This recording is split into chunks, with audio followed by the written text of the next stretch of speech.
tonight. All right. Good evening, everyone. As you probably heard as you came in, this Zoom call is being recorded like all the other ones have been. And shortly after or sometime thereafter, Jay will post it on our YouTube channel for those of you that are not able to be here live. So great news. We've got our first regional under our belt. Appleton took place on Saturday. 16 teams participated, 5 teams advanced. It was a wonderful event. Good to get started on a high note, and we'll keep it going. So in fact, today, well, right now we've got, excuse me, one of the tournament directors for the upcoming week here on the Zoom now.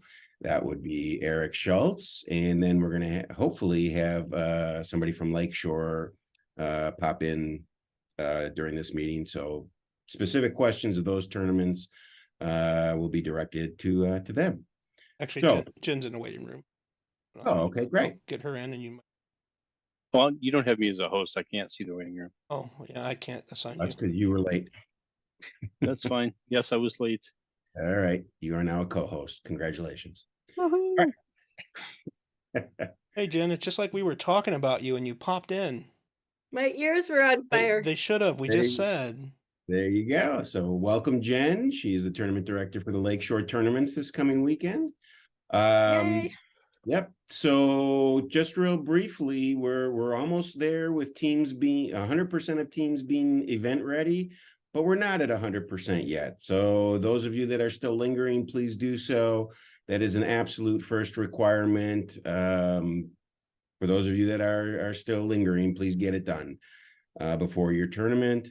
And then those that haven't paid the BadgerBot's $170 entry fee, please take care of that as well. I don't have any other administrative announcements other than, I mean, basically the tournaments are the way they are. No more teams are going to be switching, or if any requests come in, I guess we'll have to, see where we can find places for them. But we're full steam ahead at this point.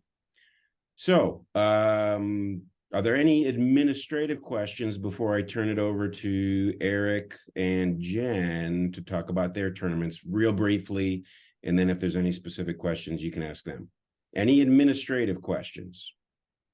Yeah, I have a question in the chat to Brian. I'm trying to complete my judge training for Marquette 2, and I can't seem to do the data protection one. It won't let me access the file, but I got the actual judge training complete already. So is there something special I need to do, or would you be able to send me remedial directions on this?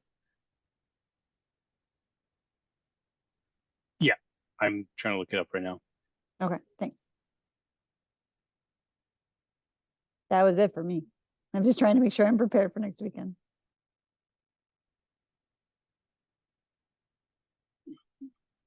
I personally will be at LakeShore on Saturday and Marquette on Sunday. Oh, and I'm opposite. I will be at Marquette on Saturday and LakeShore on Sunday. Right. All right. Any questions for the tournament directors directly, or did you guys have anything you wanted to share or anything beforehand, or we just wanted to field questions, or? Okay, just chime in. I know emailed all the coaches earlier today, just letting them know that we're going to be sending out the final team schedule by Wednesday, end of day. So be on the lookout for that if you're on either the Marquette Saturday or Marquette Sunday. Doors open at 7:30. I'm seeing it, the schedule at this point is calling for a robotics robot meeting with the coaches or at the referees at 8 o'clock, and then judging panels would start at 9. So that's kind of the general. I don't have the end all be all schedule yet, but that's what's coming out once we kind of finalize it. So Eric, there's only one coach meet with the refs meeting, not 2 as in previous? Correct. I'm Okay. only seeing one unless I'm only seeing one at 8 a.m. right now. Yeah, it's an hour away from the judging sessions, so we kind of figured probably cover, because usually we would do 2 if someone was in judging, or transit between the two. We try to cover them, but I think an hour is enough time. If, you know, obviously we're going to be there, Jen, and anybody watching the video here, if you guys have questions afterwards, we're happy to field any questions. There's a practice round and stuff like that. So there'll be plenty of time for questions. But we would absolutely like to have at least one coach from every team there. You know, it never works out that way, but like to have. Yeah, it'll yeah, definitely it'll probably be tight stand up quarters if we're getting all teams up there with one coach. If they have two of them, just I'd say kind of, you know, be careful up there because it We'll gets crowded quick. But we got it.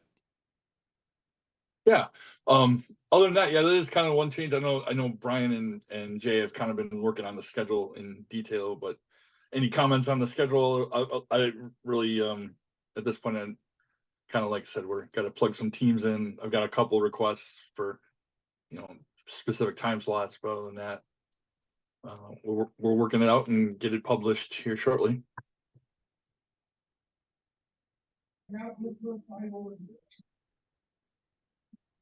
And I just remembered one thing. So Jen, I don't know if you saw my post in Slack today.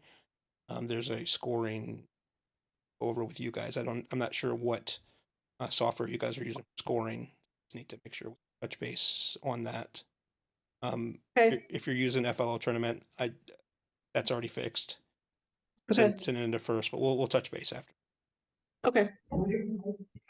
I know that Quentin has been pretty on top of things, so I pretty much defer to whatever he knows, or if you want to talk with him, he's really the key guy. Gotcha. Okay. And I know Eric Orlowski will be there as well. It's, as far as I know, no one's addressed it yet. I mean, it's in the first official software and it's kind of glaring, but I was kind of shocked that it's there. Okay. I mean, I have arrow printed robot game score paper for me, so I don't know if they were going to use iPads or if they were going to use the paper. I don't know what the plan was. The paper's affected as well, so we'll talk. Okay, all right. So we may have to reprint. Is that what you're saying? Well, we'll talk about it. I mean, there's a way. Okay. Yeah. Got it. Okay. Any questions for the tournament directors?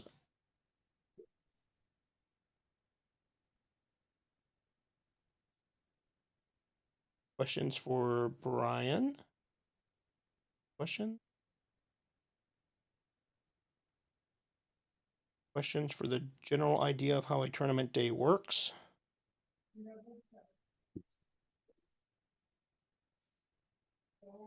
Questions for Jay?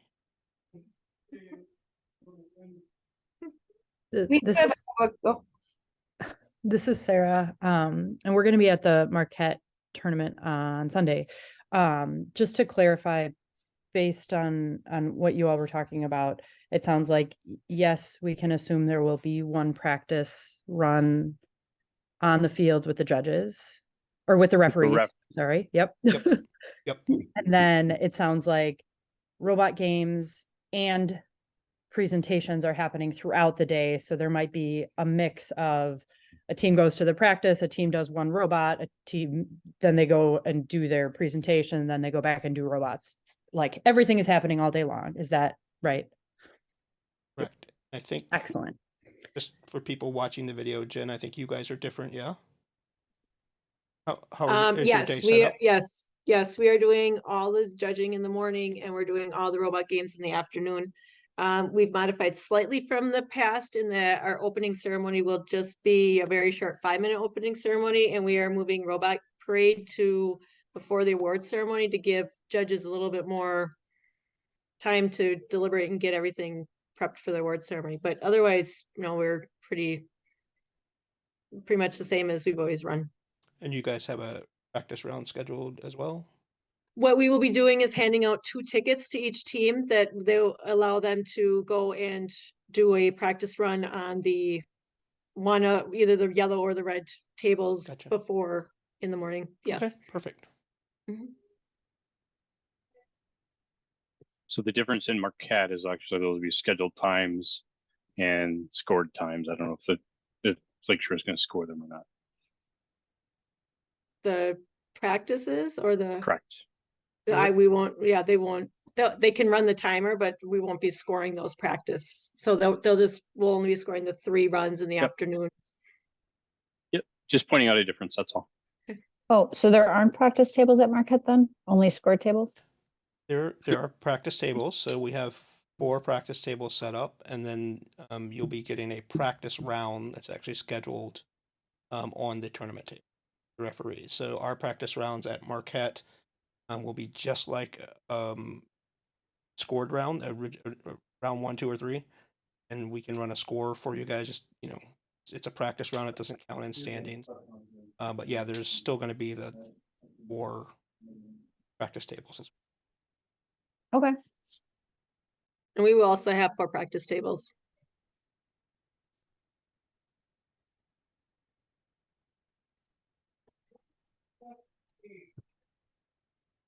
Any other questions from anybody? We have a few random questions. Okay, we're good at random. The tournament results page, why is there a reason that the tournament this weekend isn't on there? All I'm seeing is the scrimmage. Yes, there is. Okay. Oh, you want to know that? Okay. Okay. You'd like to know what that reason is?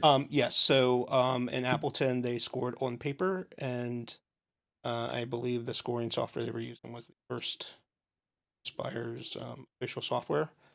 As far as I know, there's a line repository for those scores. Wasn't done in FLO tournament, so it won't be on the results page. Are the other tournaments still gonna, most likely, the majority of them gonna still be on there? Every tournament that I know of that I'm at, with the exception of maybe Lakeshore, I'm not sure what these guys are doing yet. We haven't really touched base. But all the other tournaments that I know of are using FLO tournament. Can't guarantee it because I haven't actually talked to all of the tournament directors. That's what I would push for. But they're tournaments, so. The results with the award winners and top 3 robots, those teams advancing, will be in the weekly newsletter. So Appleton will be out on Thursday. You won't get the full scoring list, but at least you'll get the teams that advance and the award winners. I did see a little bit of chatter in Slack today, and I didn't want to give any information that I wasn't supposed to, Craig, but did you release the sectionals for the regionals? Yeah. Okay. Every team that was assigned a regional, in that email, it was explicit which sectional that feeds into. I was just making sure I didn't want to answer and give out information that had not been released to teams because I don't know what they see. Yeah. But there were enough coaches in Slack that answered it correctly that I didn't feel like I needed to go in and maybe I should have said, good job. Give him a thumbs up, something like that, right? My son wants to know what the high score was from the weekend. Yeah, I can tell you it was 345. 345. Wow. On the move. How did and I know we had a little bit of issues when we had our scrimmage, and I'm just wondering what everybody else did, like just the resetting with the fragileness of the mission models this year. It was how did resetting go during an actual tournament? It was fine. I mean, I actually expected a lot worse. And I highly suggest that tournament directors have, a resetter for each table, but by the end of the tournament, referees are pretty much resetting the table. I think honestly, a lot of the breakage is going to come from transit. The models, because there's a lot of little pieces. And so I'll tell you, Jen, I think you guys are getting the sets from Appleton, yeah? So I Yes. don't know how they pack them up. They told us to packing to the people that set the table up. I don't know if they're in individual model bags like the trailers have here. Okay. If it's not, that would probably be helpful when it's packed up to put them in individual. That way, if the chicken is missing, you know it should be in the chicken bag, right? So, Okay. All but right. yeah, like I said, they told us not to mess with them. So Okay, I'll just have a couple extra Ziploc boxes and when we pack up, I'll try to help with that. Yeah, we scored on Ma- paper, and honestly, the paper scoring went fine too. I mean, by the time you were, 5 matches in, got kind of got the hang of where everything was, and Okay. it was honestly a lot easier and better than I thought it was going to be. So maybe it's not a bad idea for our refs to maybe score a couple of the practice rounds I would. when the teams come down in the morning. Okay, would, yeah. I will suggest that we do that. Okay, thank you. Yeah, Jennifer, to the Ziploc bags, they have 2.5 gallon Ziploc bags, Oh, useful okay. for the large models. Yeah, okay. I think it's like 6 of them you need for this year's kit, if I remember correctly. The rest, I think, you can get in gallons. The Okay. other thing we do is we stick a picture of, so if you look for the models directions, there's one set that's just got like a 1-page, it's like 14 pages long. It's got 1 page for each of the missions. Oh, yes, yes. Bags. Okay, yep. Okay, we stick that in the bag with it so they know what Oh. should go in that bag, all the Okay. piece parts, so that it's all ends up in the right spot. Perfect. And Okay, it seems to work pretty well down here. okay, thank you. I do actually have a file with just those 16 pages, the finished mission. So I can forward that to you if you want to just print that instead of going one by one. That would be great. Thank you. Actually, there's a document on the site for the building instructions. There's one of their documents does have that matching the bag layout. Like it's instruction, like it's not really an instruction, but it's in the like 1 through 10 or 1 through 14, and it's like the 15th one. Is it that document you're talking about? I forget the name of it. Whatever it is, but it's It's in the same spot. Okay. So you get the one document that's got like a picture of every little part that's in the thing, and then you get the one that's just looks like the first page of each of the build instructions, and then obviously you get your build instructions that are anywhere from 10 to 100 pages. Right. Okay, I think I know what I'll find it, Craig. Thank you. I think we're good. Okay. All right, so I do want to share one thing before we start Get some in the waiting room. thinking about wrapping up. So I want to ask you guys, anybody watching this video and tournament directors, please remind your teams, if you have a way to contact them, they cannot run their robots from tablets and iPads at the table. Absolutely forbidden. They can't do it scored rounds. We won't be allowing it on practice rounds at the tables. I mean, they can obviously do iterations on practice tables. I had 2 teams at Appleton that had nothing on their robot. One team didn't know how to put anything on their robot. Luckily, there was another young man from another team that helped them. They got to run. So it's crucial, guys. All the other tips and stuff we give you guys, it just stops you from losing points. But if you don't have the stuff on your robot and you don't know how to do it, it will prevent you from running your table matches. Can't have you guys run from a laptop. Please, if you don't know, find out how to do it. We don't want you guys to go through all this practice and programming and only to not be able to run your table rounds. If we had issues like that in the past, I don't recall it being a big issue. As far as That teams have not that they've come to tournament planning to run off the iPad or the laptop. I don't remember that being a big thing in the past. I wonder why. Oh, why they're now not loading to the robot, or why they don't allow it? Yeah. No, I know why they don't allow it. I just think it's yeah. interesting that like all of a sudden we're having issues with the teams not knowing how to load it to the robot. I don't. Yeah, it's very I've had that for a few years. Yeah, Have we had a problem for years? Okay. Well, I don't- no, the last few years we've had a couple instances pop up. We had a couple at scrimmage, which that's more passable. We obviously teach, and there was a couple people at the Waukesha scrimmage that I saw at the Appleton tournament. One of them, actually, it's kind of a funny story. One team had been practicing since August with no dual lock on their mat at all, 0, which I thought was absolutely amazing. So I see, Emily, your eyes lit up. That's what I said too. I was like, that's Wow. fantastically amazing that you guys could do anything with no dual lock. And so yeah, the kids were thrilled to find out that the models aren't supposed to move around the table. Yeah. So yeah, I mean, those things are obviously caught and corrected, and I don't know. I mean, I'm struggling to find a way to reach some of these teams with some of the basics, or how to get to them. So cool.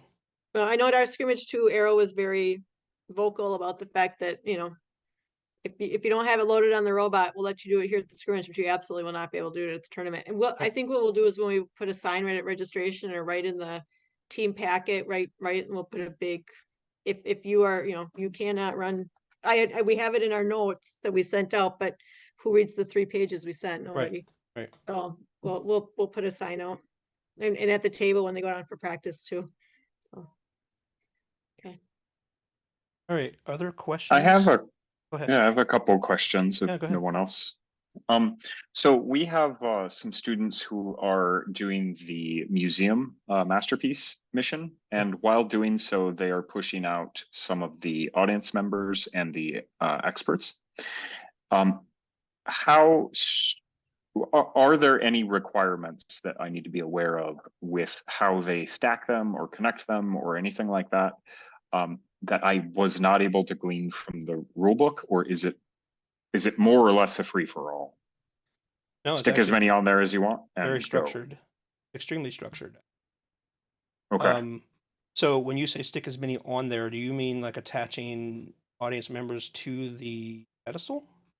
Yes. Okay. So the rule you need to look for there is the rule tells us that if the team connects anything to a mission model, the connection must be simple or easy enough that they can immediately remove or free the mission model in pristine original condition. Okay. So what it comes down to is if you have 7 things attached to your pedestal, Yep. can you immediately remove or free your pedestal immediately Okay. and have it in pristine original condition? The answer is no, you don't pass the test. So. And so are there examples of immediacy? is like just grabbing it with 2 hands and pulling it apart? Is that sufficient? No, that's a fair question. So what we have been interpreting as immediate is one swift, quick motion. If you have to pull an axle nut off of something and unthread an axle or pull something through, that's not a quick motion. So I mean, to me, immediate is boom, you're done, right? Okay. So that's good. Thank you.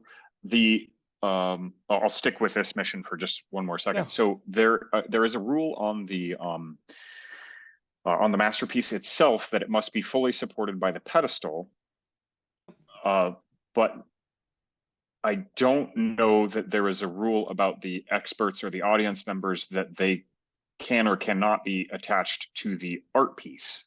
Okay, so again, fair question, and this is one that a lot of people have a little bit of issue with. So the art piece to score the bonus at the end of the match, the art piece can only be touching the pedestal, period, nothing else. Mm-hmm.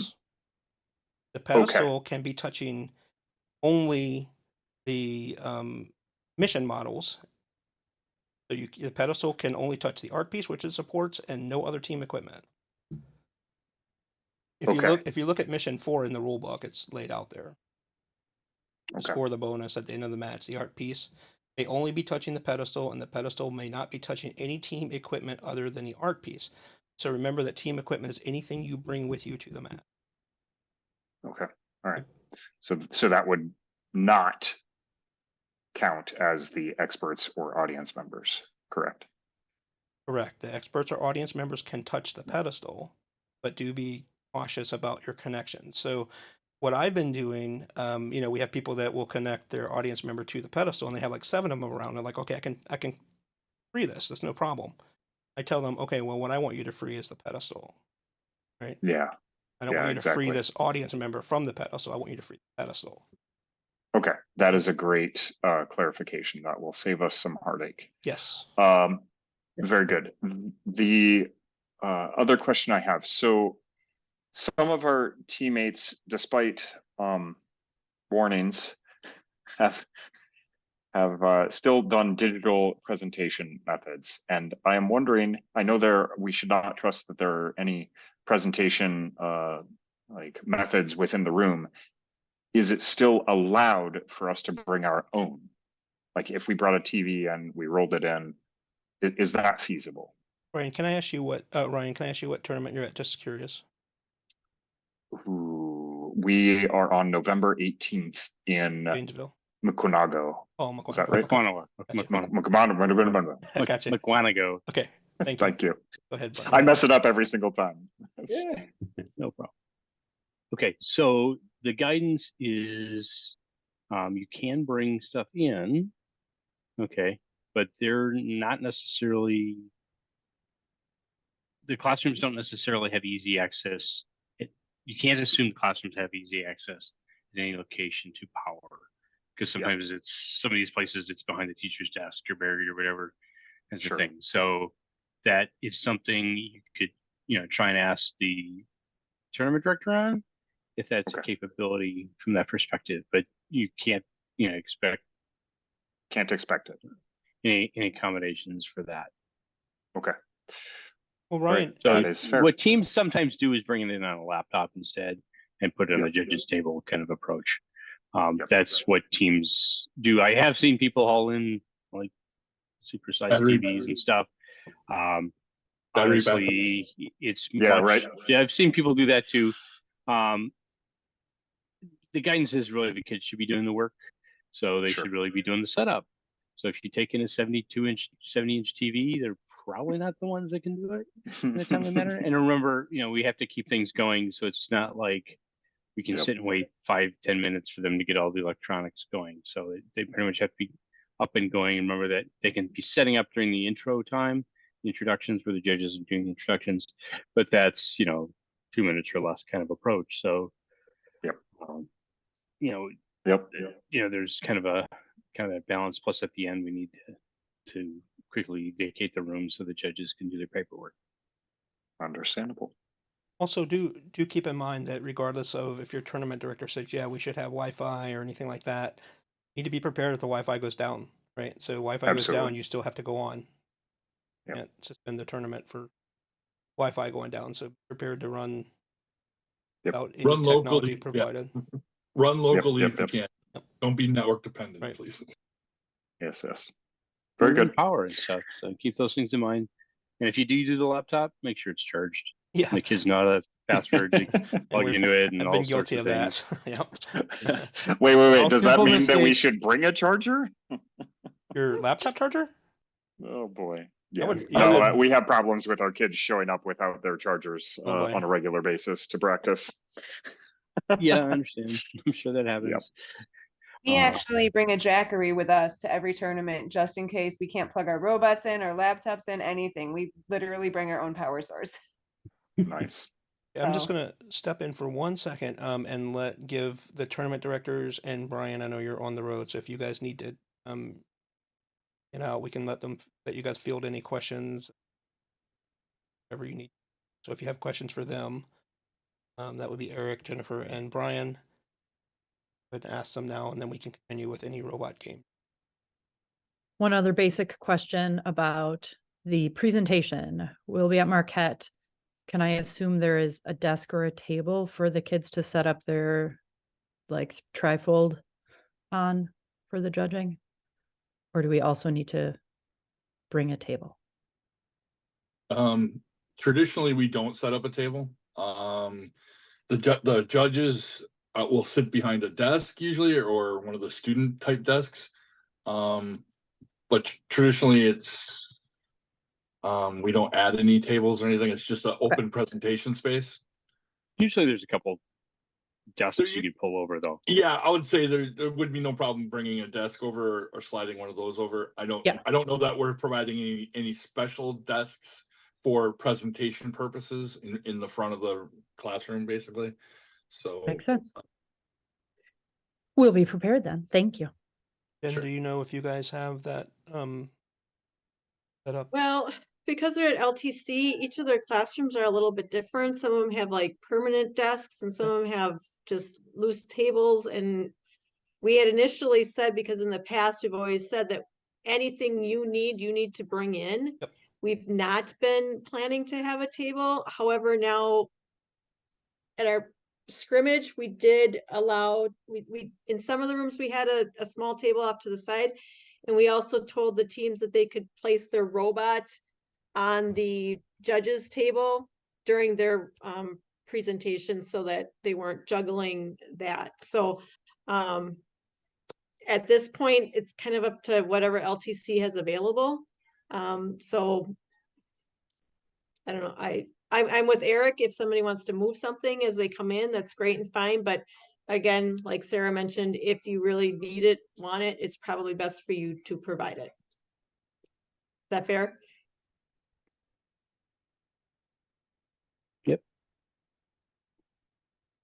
Questions for tournament directors and Brian?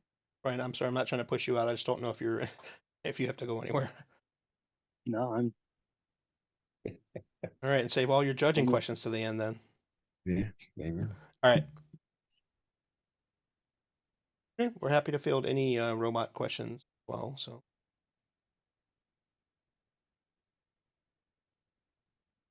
Okay, I'll bite. So the kids noticed that the museum area has a rectangle in the middle of it that shows the design, the base design of the mat, and they are wondering if that is still considered in the museum space or if that is not, because they didn't think about that before.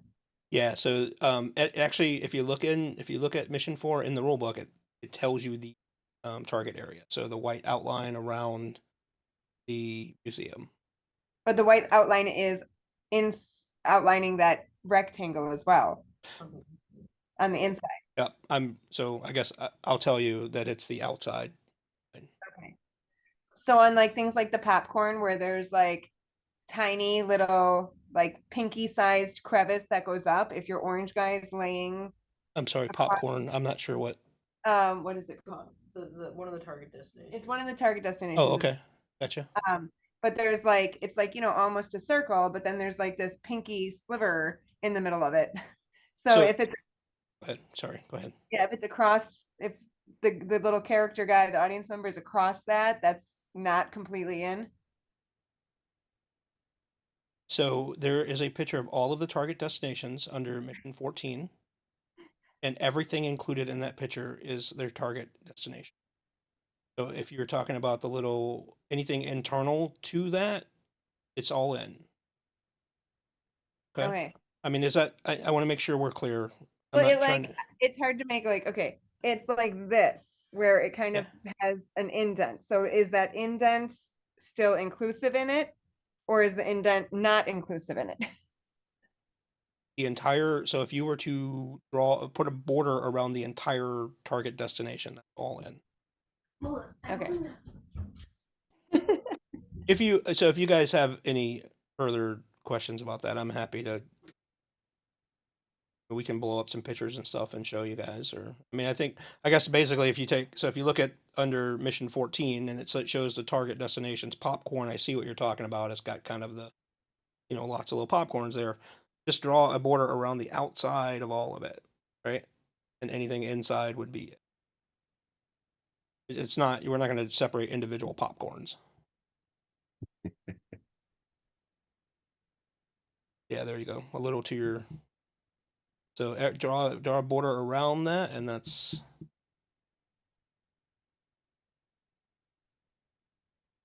So if it lands in the blue spot between those two pieces of popcorn, it's still considered within because it's within the area of that popcorn. Yeah. So our guidance is if anything's close, we're not breaking out rulers, we're not getting magnifying glasses, so yeah. I did have a question on launching the robot. Sure.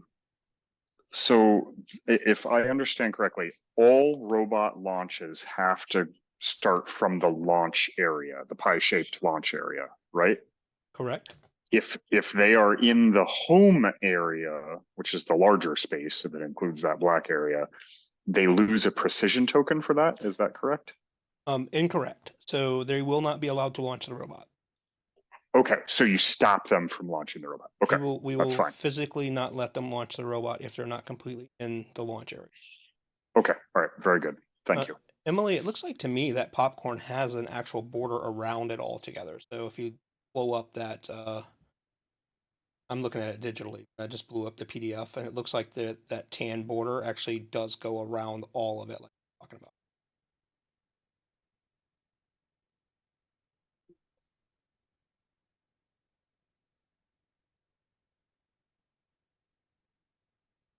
Oh, she's going to the board.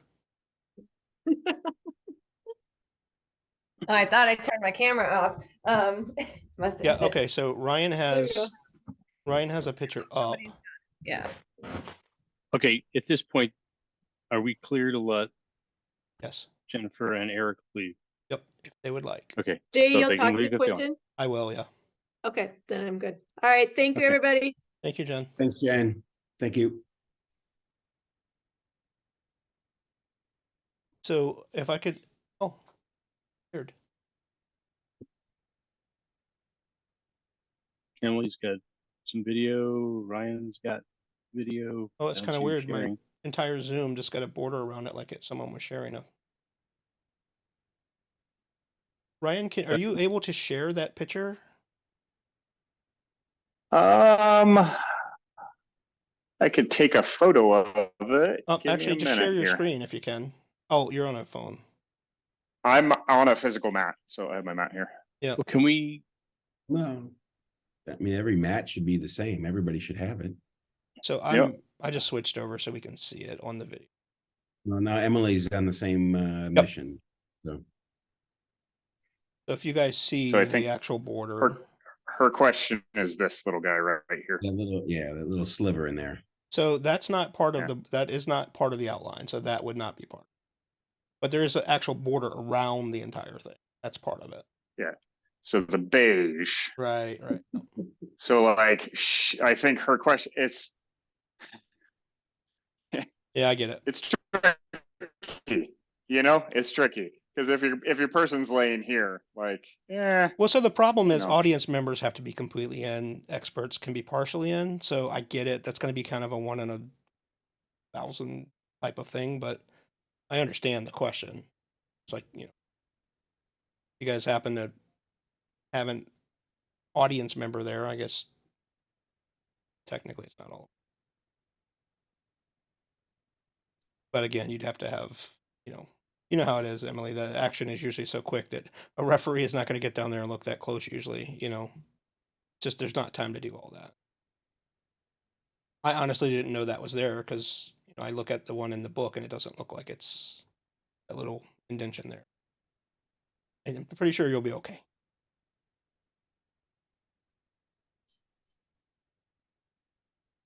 All right, anything else, guys?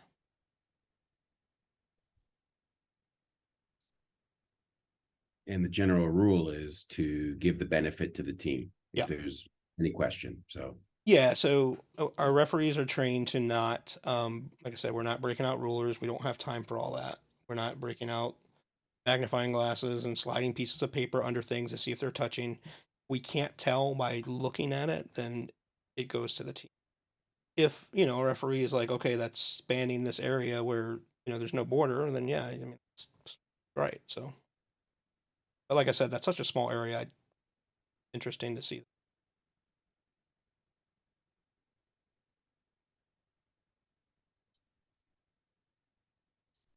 Right. Other questions, guys?